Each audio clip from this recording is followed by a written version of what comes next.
Hello, welcome to Beyond Science. Today we're going to be talking about cell specialisation and cell differentiation. By the end of this video, you will be able to describe examples of specialised cells in animals and plants, relate the structure of specialised cells to their functions, and explain why cell differentiation is important. All living things are made of cells. The cells that make up multicellular organisms, like animals and plants, are not all the same. However, they all begin as the same type of cell, and we call these cells stem cells. Stem cells differentiate to make specialised cells which will have a specific role to play within the organism. This makes the cells more efficient at carrying out their specific jobs. In animal cells, this differentiation typically occurs early on in a cell's life. In mature animals, cell division is usually reserved for repair and replacement. In plants, however, cells retain the ability to differentiate for their whole life. Do you recognise any of these cells? Which ones do you think would be found in animals, and which ones do you think would be found in plants? Could you describe the function of any of these cells?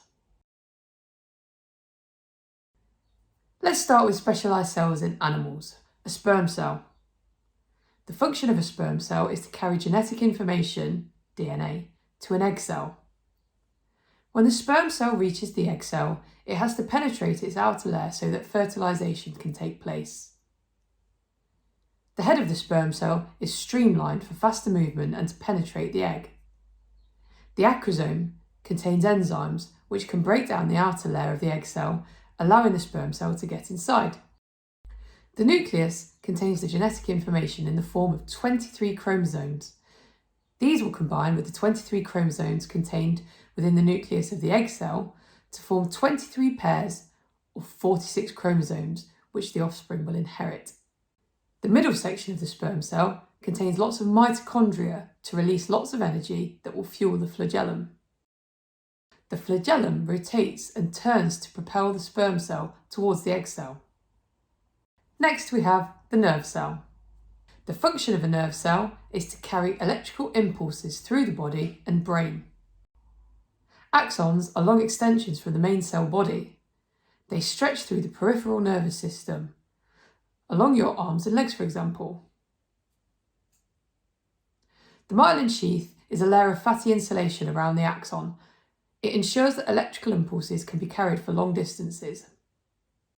Dendrites extend from the main cell body and make a network of connections with other nerve cells around the body. Now we'll look at a muscle cell. The function of muscle cells is to enable movement of the body. As muscle cells contract and relax, they can move parts of the skeletal system that they are connected to. Many muscle cells are connected together to make muscle tissue. This increases the force they produce when moving the skeleton and the body. Muscle cells contain many mitochondria to release lots of energy which the cell uses for muscle contraction. Filament bundles are made up of thick and thin bands of protein which can move over each other, allowing the muscle to change shape and become contracted or relaxed. Other examples of specialised animal cells include red blood cells, which have a unique biconcave shape and no nucleus. This allows them to carry oxygen around the body. And ciliated cells, which have hair-like projections called cilia covering their surface. You would find these cells lining the lungs. Their job is to protect the body from infections. The cilia waft mucus, microbes and debris all through the airways. Now let's look at some examples of specialised cells in plants. The root hair cell. The function of this cell is to absorb water and nutrients from the ground surrounding the roots of the plant. The root hair cell has a long extension which increases that surface area for absorption. The cell membrane of the root hair cell is semi-permeable to allow water and mineral ions to pass into the cell. The root hair does not contain any chloroplasts because under the ground the roots do not receive any sunlight for photosynthesis. Xylem tissue transports water from the roots to the shoots and leaves. It is a one-way system. Water can only move upwards through the xylem. It also acts to support the plant in an upright position. The xylem is not living. It does not contain any cytoplasm or nucleus. Xylem cells have no cell wall at the ends, so they can connect together to make hollow tubes. A lignin spiral on the inside of the xylem tube creates a waterproof lining. Lignin is very tough, so it strengthens the xylem tubes. Phloem tissue is specialised to transport dissolved sugars around the plant. The sugars are transported from the leaves, where they are made, to wherever they are needed in the plant. Substances can move in both directions through the phloem tubes. Energy is sometimes needed to transport sugars around the plant. Companion cells next to phloem tubes contain many mitochondria to release energy for the active transport process. The cell walls at the end of phloem cells contain holes. When phloem cells join together, these create sieve-tubed plates. These allow the dissolved sugars to pass through and flow continuously. Finally, we have the palisade cell. Palisade cells are found near the top surface of leaves. Their function is to absorb sunlight and carry out photosynthesis. Palisade cells contain many chloroplasts, so they can absorb sunlight for photosynthesis.